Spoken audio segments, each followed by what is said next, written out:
Bonjour à toutes et à tous, avant d'aller plus loin, je vous préviens qu'une transcription est disponible gratuitement sur Patreon. Vous trouverez un lien dans la description de l'épisode.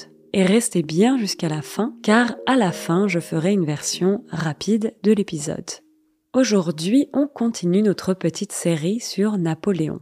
Si ce n'est pas le cas encore, je vous conseille d'écouter l'épisode précédent avant d'écouter celui-là.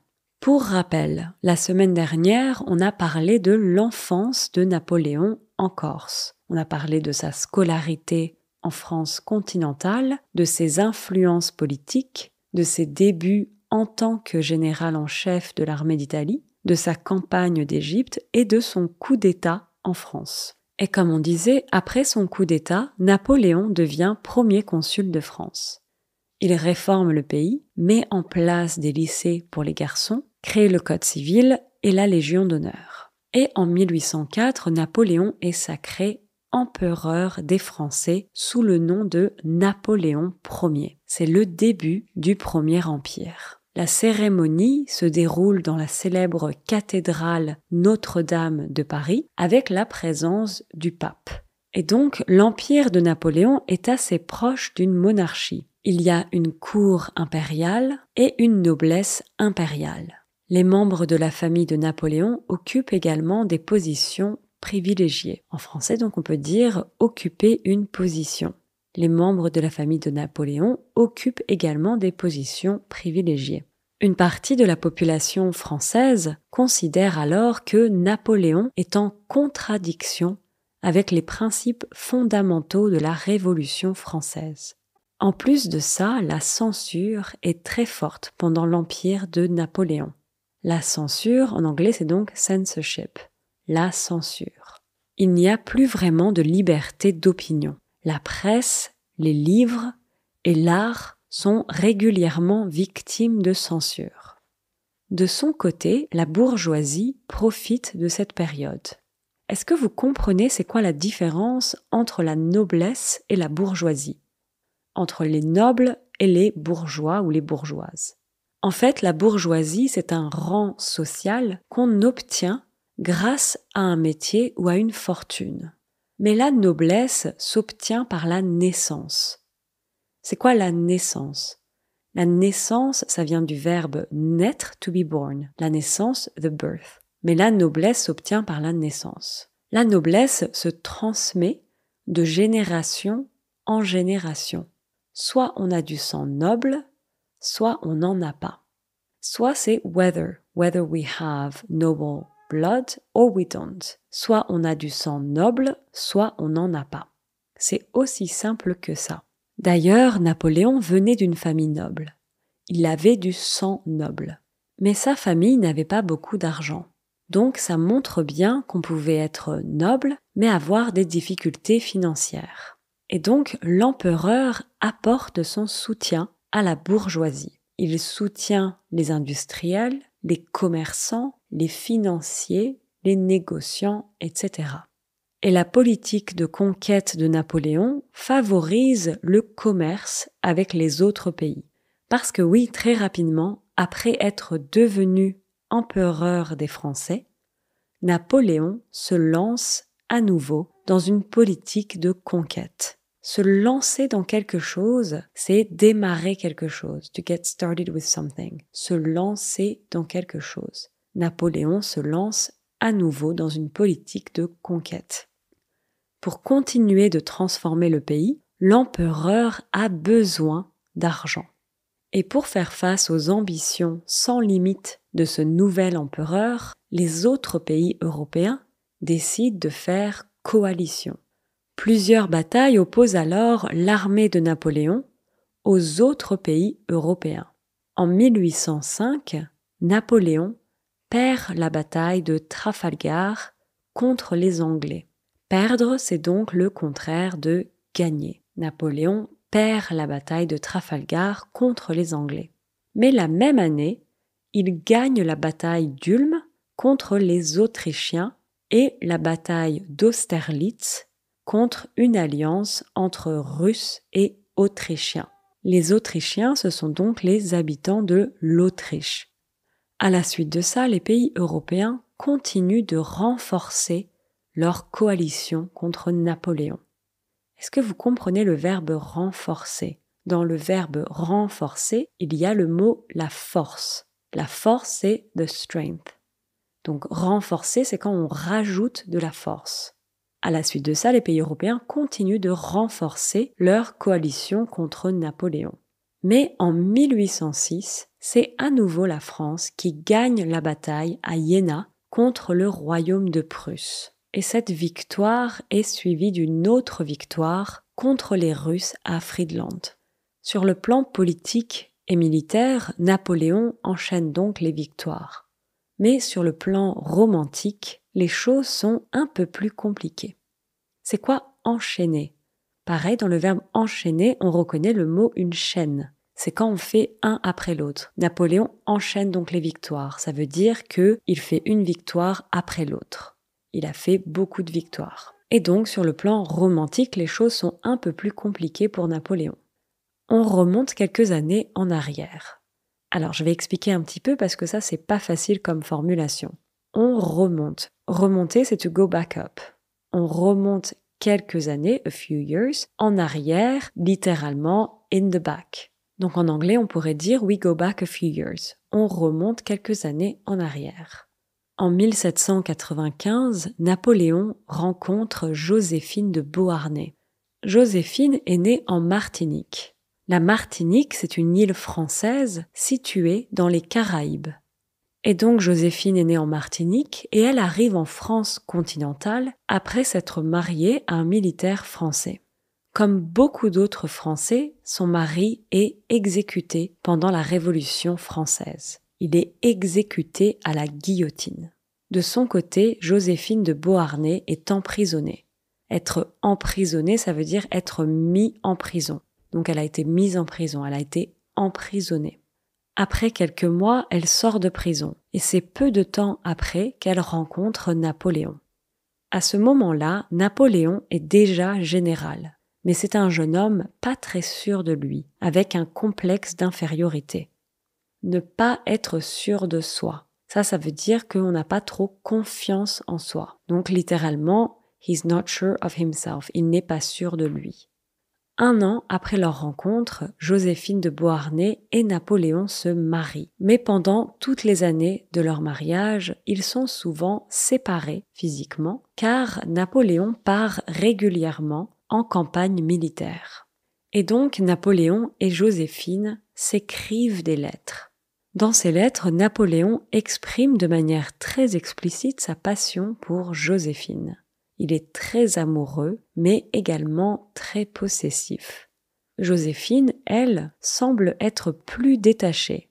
Elle semble être, she seems to be, elle semble être plus détachée. En fait, elle vit une autre aventure avec un amant. Un amant, en anglais, c'est a lover, un amant. En fait, elle vit une autre aventure avec un amant. Mais attention, Napoléon n'est pas innocent non plus, il vit également des aventures avec d'autres femmes. La relation du couple est très conflictuelle, pleine de manipulation, de frustration, de jalousie et de possessivité. Mais malgré tout, in spite of all, ils restent ensemble pendant plusieurs années, jusqu'à leur divorce en 1809. En fait, Napoléon attendait impatiemment que Joséphine tombe enceinte et donne naissance à un héritier. J'explique un peu. Être enceinte, c'est to be pregnant. Et donc, tomber enceinte, c'est quand on devient enceinte. On peut dire tomber enceinte. Donc, Napoléon attendait que Joséphine tombe enceinte et donne naissance à un héritier. Mais ça ne s'est jamais passé. Joséphine n'est jamais tombée enceinte de Napoléon. Et donc, Napoléon décide de divorcer. Au moment du divorce, il déclare qu'il divorce dans l'intérêt de la France. Il se remarie quelque temps après. Sa nouvelle femme ou sa nouvelle épouse tombe rapidement enceinte et donne naissance à un héritier.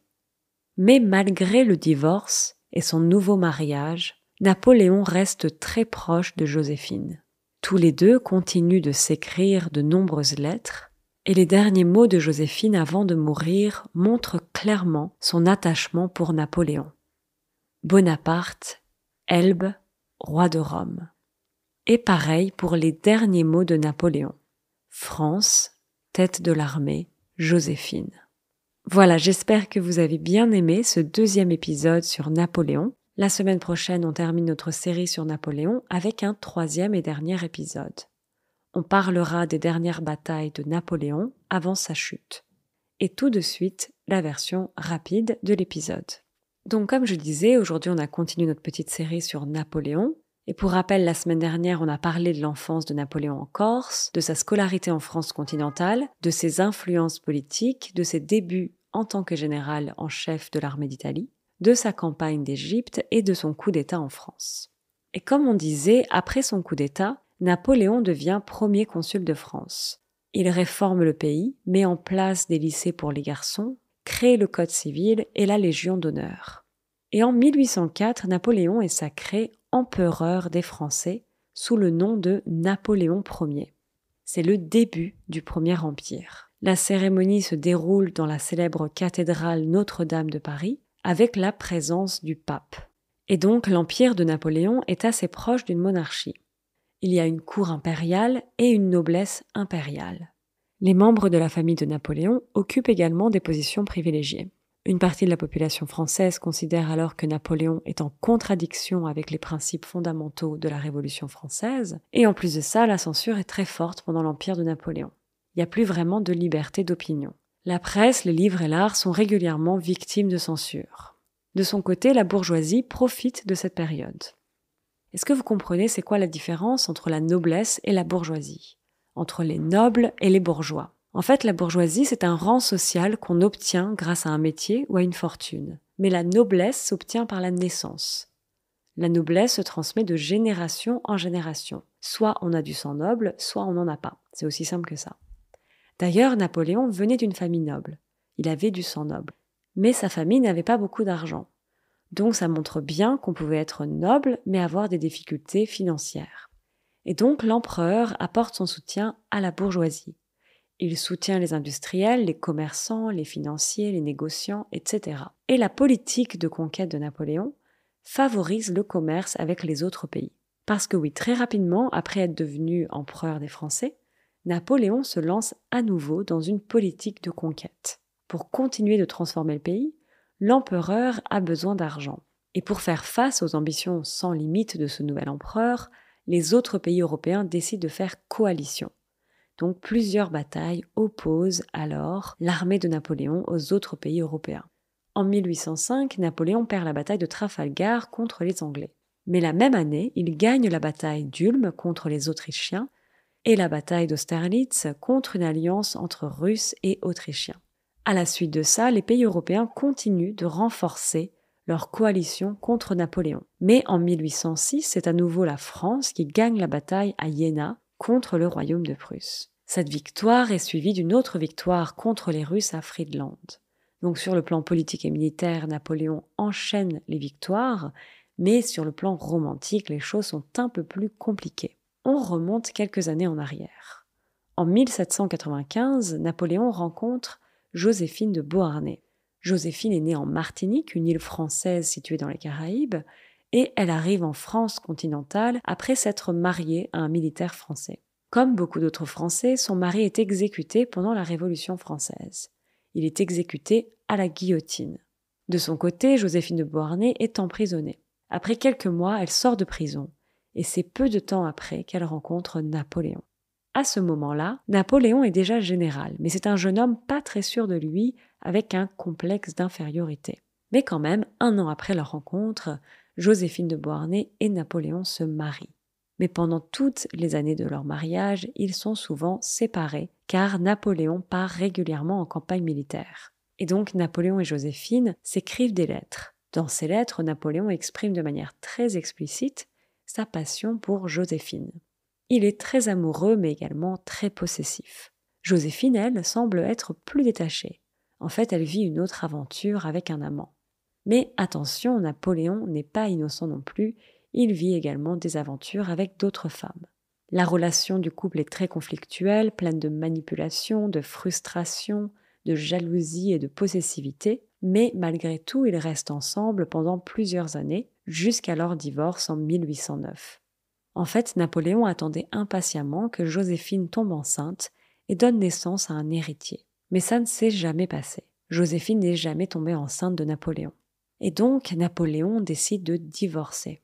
Au moment du divorce, il déclare qu'il divorce dans l'intérêt de la France. Il se remarie quelque temps après. Sa nouvelle femme tombe rapidement enceinte et donne naissance à un héritier. Mais malgré le divorce et son nouveau mariage, Napoléon reste très proche de Joséphine. Tous les deux continuent de s'écrire de nombreuses lettres. Et les derniers mots de Joséphine avant de mourir montrent clairement son attachement pour Napoléon. Bonaparte, Elbe, roi de Rome. Et pareil pour les derniers mots de Napoléon, France, tête de l'armée, Joséphine. Voilà, j'espère que vous avez bien aimé ce deuxième épisode sur Napoléon. Comme je disais, la semaine prochaine, on va terminer notre série sur Napoléon avec un troisième et dernier épisode. Et on parlera donc des dernières batailles de Napoléon avant sa chute. Je vous dis à très bientôt. Ciao, ciao.